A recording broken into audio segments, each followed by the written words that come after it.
Kumusta at maligayang pagdating sa AI-generated na video ng Blue Ventures. Dito ipinapakilala namin ang Community Fisheries Data Dashboard at ipinaliliwanag kung paano maaring makita ng mga kasamahan ang kanilang datos. Ang layunin ng dashboard ay tulungan ng mga lokal na organisasyon, tagapamahala ng pinagkukunan, at mga miyembro ng komunidad ng pangingisda upang mabisang pagsamasamahin at ipakita ang kanilang datos, suriin ang pangkalahatang estado ng pangisdaan, at masuri ang iba't ibang estratehiya ng pamamahala. Upang bisitahin ang Community Fisheries Data Dashboard, maaari kang mag-click sa icon ng chart sa Partner Manual o pumunta sa blueventures.shinyapps.io/fisheries-dashboard. Kapag narito ka na, maaari kang mag-sign in gamit ang iyong email at password o magrehistro bilang bagong user. Pagkatapos nito, makakatanggap ka ng email na nagpapatunay ng access sa data dashboard.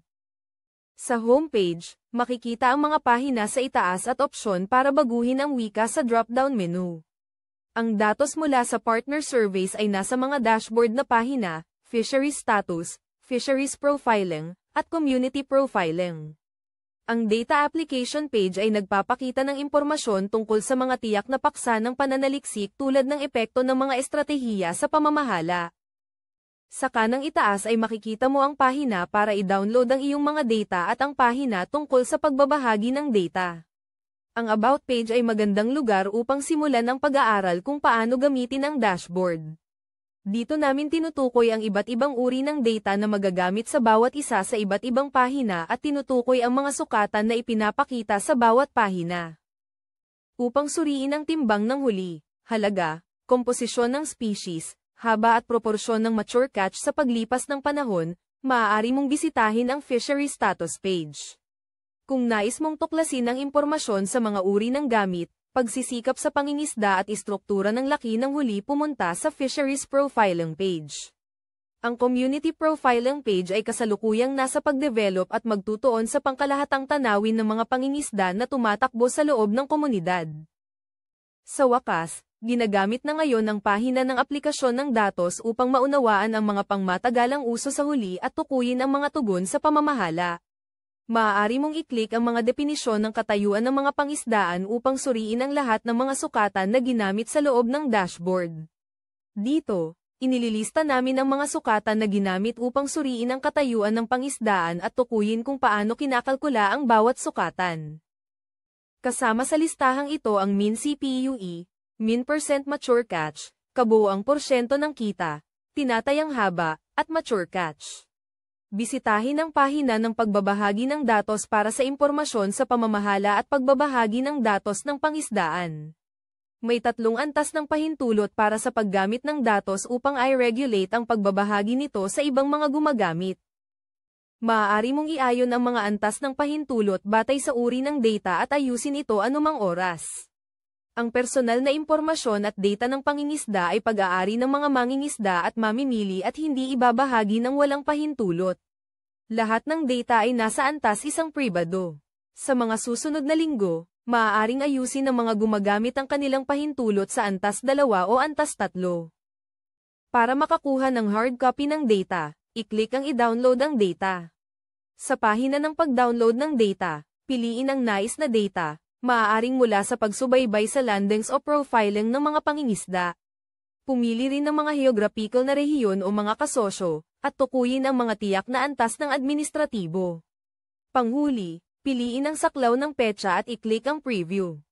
Ang mga napiling administratibong lokasyon ay lalabas sa tab na Selections, pagkatapos ay ipapakita ang preview ng mga magagamit na data sa Landings Preview at Profiling Preview tabs.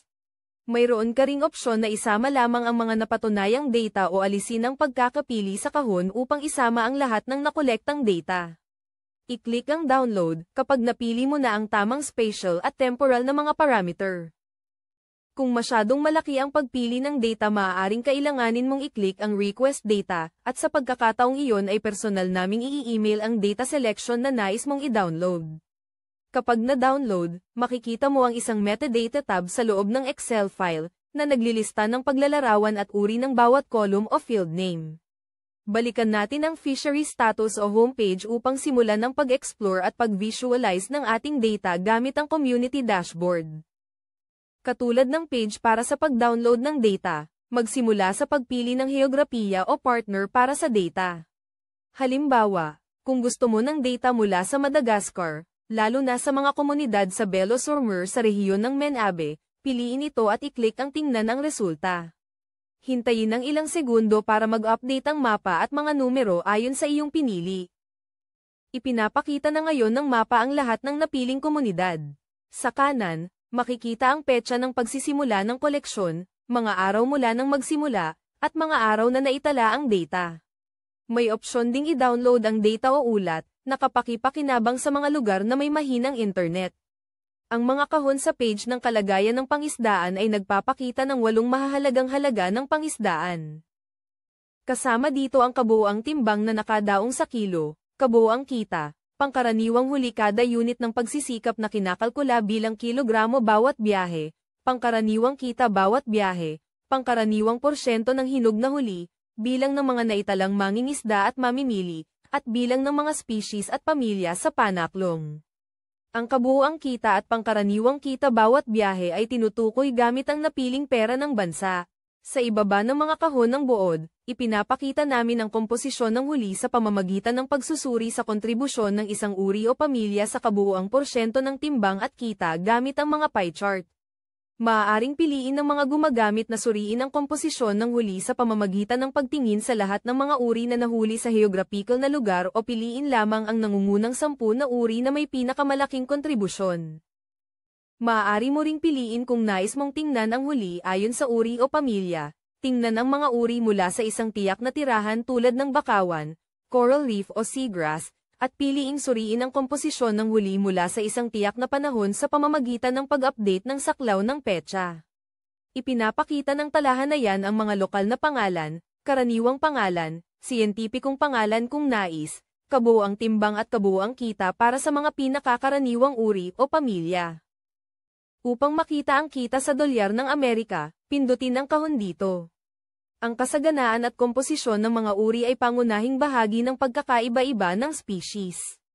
Ang pagbaba ng species at paglipat mula sa malalaking mandaragit patungo sa maliliit na isda ay maaaring magpahiwatig ng sobrang pangingisda at pagkawala ng ekosistema. Ideal na makakita ng masagana at magkakaibang huli na matatag sa paglipas ng panahon.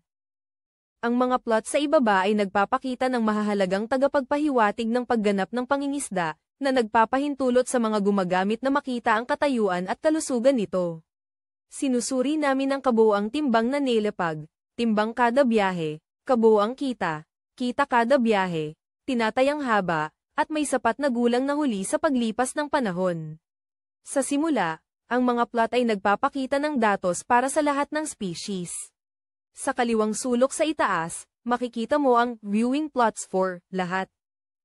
Upang suriin ang mga trend ng isang uri ng hayop, pindutin ang nais na uri sa talahanayan at magbabago ang mga plot upang ipakita ang data para sa uri na iyon. Maari ring pindutin ang kahon upang ipakita ang mga confidence interval, na nagbibigay ng saklaw kung saan inaasahan nating umiiral ang totoong parameter ng populasyon batay sa mga sample.